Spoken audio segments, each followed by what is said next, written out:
बात करते हैं प्रधानमंत्री नरेंद्र मोदी की। तमिलनाडु के रामेश्वरम पहुंच गए हैं प्रधानमंत्री नरेंद्र मोदी और थोड़ी देर में पंबन ब्रिज का उद्घाटन करेंगे। तो ये अपडेट इस वक्त आ रहा है कि प्रधानमंत्री रामेश्वरम पहुंच चुके हैं और अब से थोड़ी देर के बाद ये जो पंबन ब्रिज है इसका लोकार्पण हो जाएगा। कई मायनों में बेहद खास ये पंबन ब्रिज है और इसी के उद्घाटन के लिए प्रधानमंत्री पहुंचे हैं। रामेश्वरम का जो पंबन द्वीप है उसको तमिलनाडु की मुख्य धरती से ये ब्रिज जोड़ता है और आप देखिए ये जो तकनीकी है, विज्ञान है, उसका एक उत्कृष्ट नमूना है। और सबसे बड़ी बात यह है कि जो पंबन द्वीप है, इससे पहले जो पुराना पुल बना था 1914 में, उसको 2022 में बंद कर दिया गया था और 2019 में इस पुल की आधारशिला प्रधानमंत्री नरेंद्र मोदी ने ही रखी थी। अब ये बनकर तैयार है और ख़ास बात अगर हम इस पुल की बात करें तो ये एशिया का पहला vertical lift span railway bridge है जो बनाया गया है और उसी की तस्वीरें हम आपको दिखा रहे हैं। तो दो तस्वीर आपके सामने है। पहली तस्वीर रामेश्वरम में प्रधानमंत्री पहुंचे तो जो एरियल सर्वे उन्होंने किया, राम सेतु को देखा, वो हम तस्वीर दिखा रहे हैं पहली। और दूसरी तस्वीर उसी पंबन ब्रिज की जिसका उद्घाटन प्रधानमंत्री नरेंद्र मोदी अब से थोड़ी देर में करने वाले हैं। तो आधारशिला प्रधानमंत्री ने रखी थी, उद्घाटन भी प्रधानमंत्री नरेंद्र मोदी करेंगे। और इस दौरान सड़क पुल से एक ट्रेन और एक जहाज को हरी झंडी दिखाएंगे और फिर पूरे पुल के संचालन को प्रधानमंत्री देखेंगे भी कि कैसे एक जब बड़ा जहाज निकलता है और इस पुल को वर्टिकल उठाया जाता है तो पूरी प्रक्रिया क्या रहती है। पुरानी पुल की हम बात करें तो वो मैनुअल लिफ्टिंग पुल की होती थी, लगभग 14 लोग लगते थे और उस पुल को वर्टिकल उठाने में वक्त लगता था। लेकिन ये जो पुल है पूरी तरीके से ऑटोमेटिक है और केवल एक व्यक्ति 5 मिनट के अंदर इसे वर्टिकली उठा सकता है। तो ये तमाम खासियत है। 8,300 करोड़ की लागत से ये जो पूरी योजना बनी, अब उसका जो मूर्त स्वरूप है सामने आ गया है। 2.8 किलोमीटर लंबा ये पंबन ब्रिज है जिसका लोकार्पण प्रधानमंत्री नरेंद्र मोदी थोड़ी देर में करेंगे। और ये जो तस्वीर हम आपको दिखा रहे हैं, ये तस्वीर है उस एरियल सर्वे की। जब प्रधानमंत्री रामेश्वरम पहुंचे तो उन्होंने एक बार हवाई दौरा किया, राम सेतु को देखा, पंबन ब्रिज को देखा और अब प्रधानमंत्री थोड़ी देर के बाद पहुंचेंगे तो इसी पंबन ब्रिज का जो लोकार्पण है वो कर देंगे। और ये जो पंबन द्वीप है रामेश्वरम का, उसको भारत की मुख्य भूमि तमिलनाडु के मंडपम से ये ब्रिज जोड़ता है। 2.8 किलोमीटर इसकी लंबाई है और भविष्य को ध्यान में रखते हुए इसे डबल ट्रैक और हाई स्पीड ट्रेनों के लिए भी डिज़ाइन किया गया है। लेकिन यानी कि पंबन ब्रिज तक हाई स्पीड ट्रेन भी पहुंच सकती हैं, इस तरीके से इसकी डिज़ाइन तैयार की गई है। तो प्रधानमंत्री इस वक्त पहुंच चुके हैं और अगर हम पंबन पुल के इतिहास की बात करें तो पुराना पुल था, 1914 में बना था। 60 साल पहले एक रेल हादसा भी वहां पर हुआ था और इसके साथ ही साथ 1964 का हादसा हुआ। हालांकि पुल ये चलता रहा 2022 तक। 2022 में उस पुल को बंद किया गया था और अब अत्याधुनिक जो पुल है वो तैयार कर दिया गया है। और हमारे साथ हमारे सहयोगी विशाल पांडे जुड़ गए हैं। विशाल, ये जो पंबन ब्रिज है कई खासियतों वाला है, चाहे हम इसके तकनीक की बात करें या फिर भविष्य की तैयारियों की बात करें, टेक्नोलॉजी की बात करें, हर मामले में खास है। बिल्कुल, देखिए पंबन पुल जिसका उद्घाटन अब से थोड़ी देर में प्रधानमंत्री नरेंद्र मोदी करेंगे, ये लगभग 2.08 किलोमीटर लंबा है और इंजीनियरिंग का एक सबसे खास आप ये कह सकते हैं ऐसा पुल बनकर तैयार हो रहा है जो कि अपने आप में सबसे अनूठा होगा और रामेश्वरम को सीधे मुख्य भूमि से जोड़ने वाला यह पुल होगा। और खास बात यह कि प्रधानमंत्री नरेंद्र मोदी श्रीलंका के अनुराधापुरा से सीधे रामेश्वरम पहुंच रहे हैं जहां पर इस पुल का उद्घाटन करेंगे। और आज रामनवमी का दिन है। प्रधानमंत्री नरेंद्र मोदी ने राम सेतु की तस्वीरें भी अपने सोशल मीडिया में साझा की हैं और उन्होंने लिखा है कि कैसे आज उन्हें राम सेतु का दर्शन करने का मौका मिला। एक तरफ अयोध्या में रामलला के मस्तक पर सूर्य की किरणें सीधे पहुंच रही है, सूर्य की किरणों से उनका अभिषेक हो रहा है। और आज रामनवमी के दिन रामेश्वरम में एक तरफ वो जहां पूजा अर्चना करेंगे तो दूसरी तरफ इस पंबन ब्रिज का उद्घाटन करके एक वो देश को एक बड़ा सौगात देने वाले हैं। और यह पुल अपने आप में बहुत खास है, एक इंजीनियरिंग का खास अनूठा प्रयोग इस पुल में देखने को मिलेगा। और कहा यह जा सकता है कि जिस तरह से इसमें सेंसर लगे हुए हैं, जिस आधुनिक तकनीक का इस्तेमाल किया है, वो ये बताता है कि किस तरह से भारत बहुत तेजी से आगे बढ़ रहा है, खासतौर पर कनेक्टिविटी के क्षेत्र में। और इसी का तोहफा आज प्रधानमंत्री नरेंद्र मोदी रामेश्वरम से देशवासियों को देने वाले हैं। एक लंबी यात्रा उनकी श्रीलंका में रही है, कई दिनों की यात्रा के बाद सीधे वो अनुराधापुरा से इस वक्त रामेश्वरम के रास्ते में है और अब से थोड़ी देर में वो रामेश्वरम पहुंचने वाले हैं। अवधेश। बिल्कुल विशाल, और जिस तरीके से रेलवे के आधुनिकीकरण की बात की जा रही है, रेलवे की पूरी व्यवस्था का आधुनिक बनाया जा रहा है, तो हाई स्पीड ट्रेन भी इसमें चल पाएंगी भविष्य की ज़रूरतों को देखते हुए। लेकिन देखिए रामेश्वरम की तस्वीर आ गई है, प्रधानमंत्री पहुंच गए हैं रामेश्वरम, और देखिए उनका जो पारंपरिक रूप से स्वागत हुआ वो हुआ, और उसके बाद अब जो पूरी योजना परियोजना है, जो सौगातें दी जाने वाली हैं, उसकी बारीकियां इस वक्त प्रधानमंत्री को समझाई जा रही हैं। और आप ये देखिए किस तरीके से जो ट्रेन को हरी झंडी दिखाई गई है, तो हमने आपको बताया था कि एक ट्रेन को हरी झंडी दिखाई जाएगी, एक शिप वहां से गुजरेगा।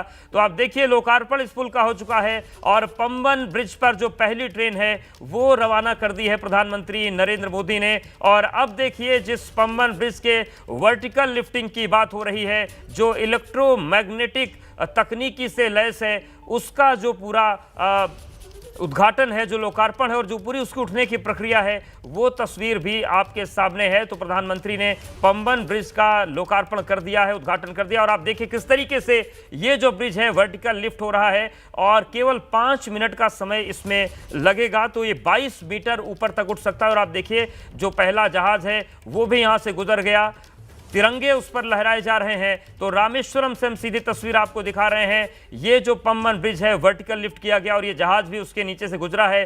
तो दोनों जो तस्वीरें हैं वो हमने आपको दिखा दी, पहली ट्रेन पंबन ब्रिज से गुजरी है, और यही वो शिप है जो यहाँ से गुजरा है, वर्टिकली उठाया गया उस ब्रिज को पूरी तरीके से, जो ऑटोमेटिक है, इलेक्ट्रोमैग्नेटिक उसमें तकनीकी है, 22 मीटर ऊपर तक उठ सकता है, केवल 5 मिनट वक्त उसको उठने में लगता है वर्टिकल। और देखिए ये पूरी तस्वीर जो है, और उसके बाद इस प्रोजेक्ट की क्या बारीकियां हैं वो भी इंजीनियर्स प्रधानमंत्री को समझा रहे हैं। तो ये तस्वीर हम आपको दिखा रहे हैं लगातार। विशाल हमारे साथ लगातार बने हुए हैं। विशाल, पहली ट्रेन भी गुजर गई, पहला जहाज भी गुजर गया, और जो 2019 में प्रधानमंत्री ने सपना देखा था कि एक अत्याधुनिक व्यवस्था यहाँ होनी चाहिए, वो आज मूर्त रूप में सबके सामने और शुरू हो चुकी है। बिल्कुल, देखिए क्योंकि कनेक्टिविटी को लेकर प्रधानमंत्री नरेंद्र मोदी का सबसे ज्यादा जोर रहता है, और वो देश के अलग अलग हिस्सों में जो इंफ्रा से जुड़े हुए प्रोजेक्ट हैं उन पर ज्यादा फोकस करते हैं। जो सपना उन्होंने देखा था वो आज साकार होता हुआ दिखाई दे रहा है, और ये पूरा जो पंबन ब्रिज है इसका उद्घाटन प्रधानमंत्री मोदी की तरफ से कर दिया गया है। अब यहां से पहली ट्रेन भी गुजर चुकी है, और खास बात यह है कि आप देखिए जो जहाज की तस्वीरें हम दिखा रहे हैं, इंडियन कोस्ट गार्ड का ये जहाज भी यहां से गुजरा, और जब भी यहां से जहाज गुजरने होंगे तो ये पुल ऊपर उठ जाएगा, खुल जाएगा, और यही इसकी खासियत है, यही इसकी इंजीनियरिंग है, और इसका उद्घाटन प्रधानमंत्री मोदी की तरफ से कर दिया गया है। जो अभी जानकारी इस पुल के बारे में सामने आ रही है वो ये है कि लगभग 2.08 किलोमीटर लंबा ये पूरा पंबन ब्रिज बनाया गया है, और यहां पर कई खास आधुनिक तकनीक का प्रयोग किया गया, सेंसर इसमें लगाए गए हैं, और इसके साथ ही साथ ये कहा जा सकता है कि जो रामेश्वरम को मुख्य भूमि से जोड़ने का एक नई तकनीक के माध्यम से सपना था वो यहां पर पूरा हो रहा है। ट्रेन को हरी झंडी प्रधानमंत्री मोदी इस वक्त दिखा चुके हैं, और आज खास मौका इसलिए क्योंकि रामनवमी का दिन है। रामनवमी के दिन रामेश्वरम को नए पंबन ब्रिज से जोड़ने का ये जो कार्यक्रम है, ये अपने आप में एक मैसेज देने वाला है, क्योंकि प्रधानमंत्री मोदी श्रीलंका की यात्रा से सीधे यहां पर पहुंचे, अनुराधापुरा से रामेश्वरम पहुंचे हैं, और एक मैसेज भी पीएम मोदी ने आज दिया है। जब वो अपने जहाज में सवार थे, वहां से उन्होंने एक वीडियो जो उनका सामने आया, वो राम सेतु के दर्शन कर रहे थे। दूसरी तरफ दोपहर 12 बजे ठीक अयोध्या में रामलला जहां पर विराजमान है, वहां पर सूर्य तिलक हो रहा था सूर्य के किरणों से। तो कहीं ना कहीं भगवान श्री राम से जो जुड़े हुए ये स्थान है, चाहे वो रामेश्वरम हो या फिर अलग अलग स्थान, उनकी कनेक्टिविटी को लेकर जो 2014 से कार्यक्रमों की शुरुआत हुई थी, ये उसका एक बड़ा नतीजा यहां पर देखने को मिल रहा है, और प्रधानमंत्री मोदी ने पंबन ब्रिज का उद्घाटन कर दिया है। अवधेश, बिल्कुल, और विशाल तस्वीरें भी लगातार हम दिखा रहे हैं, पुराने पुल की क्या खासियत थी, नया पुल कितना आधुनिक है, वो भी हम लगातार बता रहे हैं। लेकिन ये बताइए, ये तो विकास की बात हो गई, श्री राम की बात हो गई, उनसे जुड़े जगहों की बात हो गई, लेकिन जो दक्षिण की राजनीति है वो भी सधेगी क्या इस विकास की नई तोहफे के जरिए? बिल्कुल, देखिए क्योंकि जब विकास होता है और उसके जब मायने अलग अलग निकलते हैं तो राजनीति पर उसका असर जरूर पड़ता है, और इसके लिए हमें थोड़ा प्रधानमंत्री मोदी के पिछले 2 दिनों के कार्यक्रमों को देखना होगा। प्रधानमंत्री मोदी जब श्रीलंका में थे तो वहां पर जो तमिल मूल की वहां की पार्टियां हैं उनके नेताओं से प्रधानमंत्री मोदी ने मुलाकात की, और यह दिखा रहा है कि सीधे श्रीलंका से रामेश्वरम जाना, रामनवमी के दिन रामेश्वरम में मौजूद रहना, जो बीजेपी की राजनीति है उसके समीकरणों को भी साधने का प्रयास यहां पर प्रधानमंत्री की तरफ से से और बीजेपी की तरफ से जरूर किया जा रहा है। हालांकि यहां पर ये कार्य विकास के कार्य हैं जो लोगों को फायदा पहुंचाएंगे। कनेक्टिविटी होगी तो लोगों को सहूलियत होगी, आने जाने में बहुत आसानी होगी, लेकिन इसका असर दक्षिण भारत की राजनीति पर भी जरूर पड़ेगा, क्योंकि हमने देखा है चाहे वो देश का मंच हो या विदेश का मंच हो, प्रधानमंत्री मोदी हर मंच से दक्षिण भारत के अलग अलग जो वहां के सामाजिक विभूतियां रही हैं, जो वहां के बड़े नाम रहे हैं या जो वहां के लोगों की संस्कृति से जुड़े हुए मुद्दे हैं, उनको उठाते रहे हैं। और उसी तरह से आज रामेश्वरम में मौजूद रहना, दक्षिण भारत की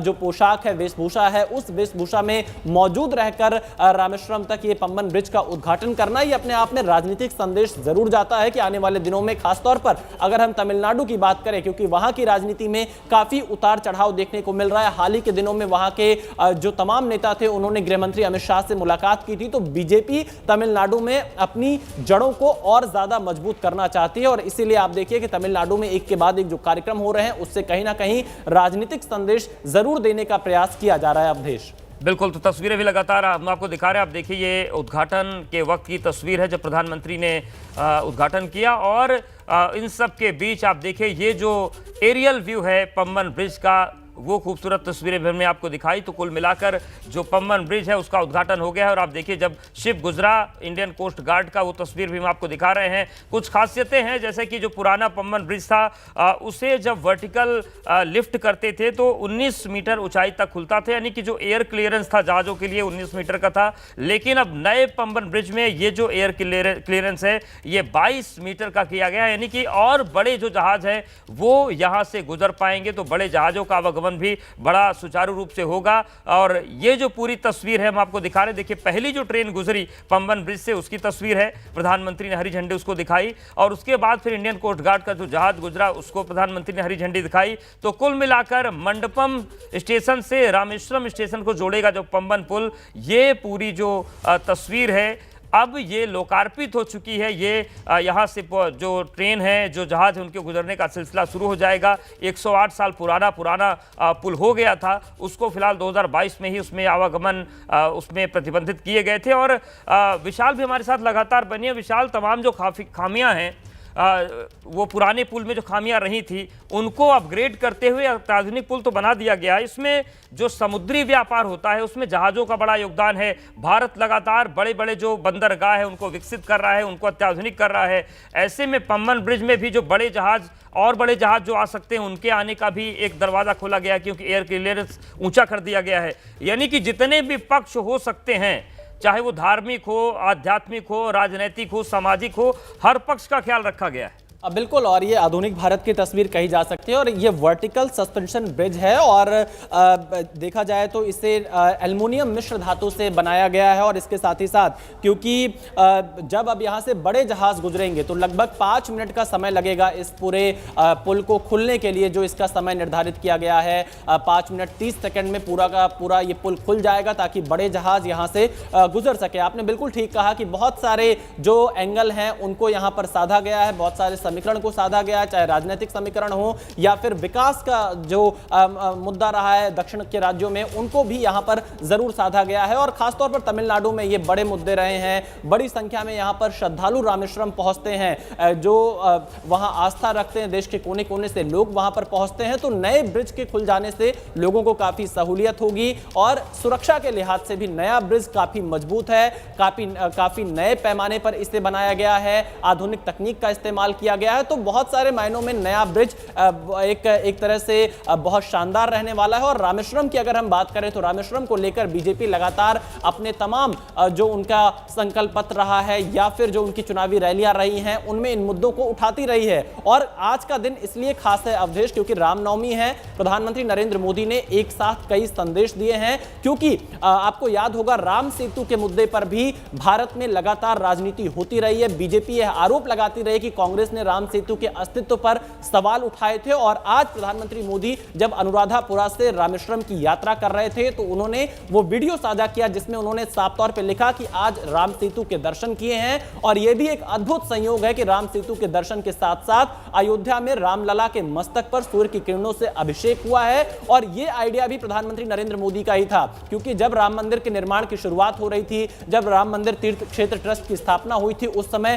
ट्रस्ट के पदाधिकारियों ने और मिश्रा ने प्रधानमंत्री मोदी से मुलाकात की थी और उस मुलाकात के दौरान पीएम मोदी ने उन्हें सुझाव दिया था कि क्यों ना ऐसी कोई व्यवस्था की जाए कि हर साल रामनवमी के दिन सूर्य की किरणें रामलला के मस्तक तक पहुंचे, और इसके लिए उन्होंने आईआईटी रुड़की को मदद के लिए कहा था। इसके अलावा जो सीबीआरआई की टीम है उनको इसकी मदद के लिए कहा था, और कुछ प्राइवेट क्षेत्र की जो कंपनियां हैं उनको भी इसमें लगाया था जो इसके एक्सपर्ट थे, कि ताकि इसे साकार किया जा सके। और यही वजह है कि पीएम मोदी ने आज जब राम सेतु के साथ अपनी तस्वीरें साझा की तो ये उन्होंने इस चीज को भी लिखा कि आज बहुत अच्छा संयोग है कि राम मंदिर में रामलला के मस्तक पर सूर्य की किरणें अभिषेक कर रही हैं। और आज ही के दिन रामेश्वरम में नए पंबन ब्रिज का उद्घाटन करना यह दिखाता है कि बीजेपी ने खासतौर पर और प्रधानमंत्री मोदी ने खासतौर पर रामनवमी का दिन इसीलिए चुना ताकि एक बड़ा संदेश जाए कि भगवान श्री राम से जुड़े हुए जो तमाम यहां पर पुराने मुद्दे रहे हैं, जो बीजेपी के संकल्प पत्र में रहा, संघ के एजेंडे में रहा, विश्व हिंदू परिषद के तमाम एजेंडे में रहा, उसे प्रधानमंत्री मोदी यहां पर पूरा करते हुए नजर आ रहे हैं। अवधेश बिल्कुल, तो देखिए 3 तस्वीर आपको दिखा रहे हैं। प्रधानमंत्री ने पुल का उद्घाटन कर दिया है, ब्रिज से पहली जो रेलगाड़ी रवाना हुई वो भी तस्वीर हम आपको दिखा रहे हैं, और दूसरी तस्वीर जो पहला शिप गुजरा उसकी भी तस्वीर दिखा रहे हैं। और इन तस्वीरों में आपके लिए एक चीज़ और बता देते हैं कि 1964 में जो पंबन ब्रिज पर हादसा हुआ था उसमें जो प्रमुख वजह आई थी वो बहुत तेज़ हवाएं थी, और उसी चीज़ को ध्यान में रखते हुए यहाँ पर इस तरीके से तकनीकी का इस्तेमाल हुआ है कि 58 किलोमीटर प्रति घंटे की रफ्तार से ज़्यादा हवा जब भी चलेगी तो ऑटोमेटिक जो लिफ्टिंग सिस्टम है वो बंद हो जाएगा, और जो ट्रेन का रूट है वहाँ पर ऑटोमेटिक रेड सिग्नल हो जाएगा। यानी कि 58 किलोमीटर प्रति घंटे से ज़्यादा की रफ्तार अगर हवा की रही तो फिर ना ट्रेन गुजरेगी और ना ही ये पुल लिफ्ट होगा। तो सुरक्षा मानकों का ख्याल भी रखा गया है, और ये तस्वीर भी हम आपको लगातार दिखा रहे हैं। विशाल, ये जो पूरी तस्वीर हम लोग दिखा रहे हैं कि ये पंबन ब्रिज तो हो गया, इसके साथ ही साथ अगर हम श्रीनगर की बात करें तो वहाँ पर भी सबसे ऊंचा जो रेलवे ब्रिज है बनकर तैयार है, और रेल के विकास की जो तमाम चीज़ें चल रही हैं, यानी कि पैन इंडिया रेल का विकास तो हो ही रहा है, ये एक सशक्त भारत की छवि भी पूरी दुनिया में जा रही है। देखिए बिल्कुल, यहाँ पर ये एक बहुत सशक्त भारत की तस्वीर पूरी दुनिया देख रही है। लेकिन आपने सियासत की बात थोड़ी देर पहले अवधेश की थी, और प्रधानमंत्री मोदी के मंच पर हमें एमके स्टालिन नहीं दिखाई दे रहे हैं जो कि तमिलनाडु के मुख्यमंत्री हैं। तो कहीं ना कहीं सियासत आज भी यहाँ पर होती हुई दिखाई दे रही है, और जो जानकारी सामने आ रही है कि तमिलनाडु के मुख्यमंत्री एमके स्टालिन इस वक्त नीलगिरी में मौजूद हैं, किसी अन्य कार्यक्रम में वो हिस्सा ले रहे हैं, और उनकी तरफ से ये कहा गया है कि प्रधानमंत्री मोदी अगर तमिल की धरती पर है तो वो जो डिलिमिटेशन किया जाएगा उस पर दक्षिण भारत के राज्यों के साथ कोई पक्षपात नहीं करेंगे, ये कहना है एमके स्टालिन का। और यही सियासत है दक्षिण भारत के राज्यों में, खासतौर पर एमके स्टालिन जिन्हें आज कम से कम प्रधानमंत्री मोदी के साथ यहां पर मौजूद रहना चाहिए था, क्योंकि ये बड़ा तोहफा तमिलनाडु के लोगों के लिए सबसे बड़ा है। और एमके स्टालिन आज प्रधानमंत्री नरेंद्र मोदी के साथ यहां मंच पर दिखाई नहीं दे रहे हैं। उनकी तरफ से कहा गया कि एक मंत्री जो कि थंगम थेनारासु हैं उनको यहां पर प्रधानमंत्री के कार्यक्रम में लगाया गया है, लेकिन शायद अगर एमके स्टालिन यहां पर मौजूद रहते तो जो एक संघीय ढांचे की तस्वीर जाती है वो भी देश के सामने आती। और क्योंकि पंबन ब्रिज का उद्घाटन करना, इस ब्रिज का फायदा हर किसी को होगा, चाहे वो एमके स्टालिन की पार्टी का हो या फिर किसी और पार्टी का समर्थक हो, तो ऐसी स्थिति में एमके स्टालिन को भी यहां पर मौजूद रहना चाहिए था। लेकिन एमके स्टालिन इस कार्यक्रम में मौजूद नहीं रहे, जिससे बहुत सारे सवाल खड़े हो रहे हैं कि आखिरकार क्यों एमके स्टालिन ने इस कार्यक्रम से दूरी बनाई है। हालांकि एक सरकारी कार्यक्रम था, इस कार्यक्रम में एमके स्टालिन को वैसे भी प्रोटोकॉल के तहत मौजूद रहना चाहिए था, लेकिन वो इस कार्यक्रम में मौजूद नहीं रहे। अवधेश, तो यह दिखाता है कि तमिलनाडु में सियासत किस कदर तमाम मुद्दों पर की जाती है। और प्रधानमंत्री मोदी जब सीधे श्रीलंका से राम सेतु के दर्शन करते हुए यहां पर पहुंचे, उसके बाद एमके स्टालिन यहां मौजूद नहीं रहे। अवधेश, बिल्कुल, तो ये तस्वीर स्पष्ट तौर से बताती है कि राजनीति तो शुरू हो गई है और आगे राजनीति होगी भी, लेकिन कुल मिलाकर जो पंबन ब्रिज का तोहफा मिला है ये एक बेहतरीन तोहफा है, ये तकनीकी का भी मिसाल बनता है, और उसके साथ ही साथ राम को उत्तर से दक्षिण तक जोड़ने की जो बात होती है उससे भी प्रधानमंत्री ने इसको जोड़ा। यहाँ पर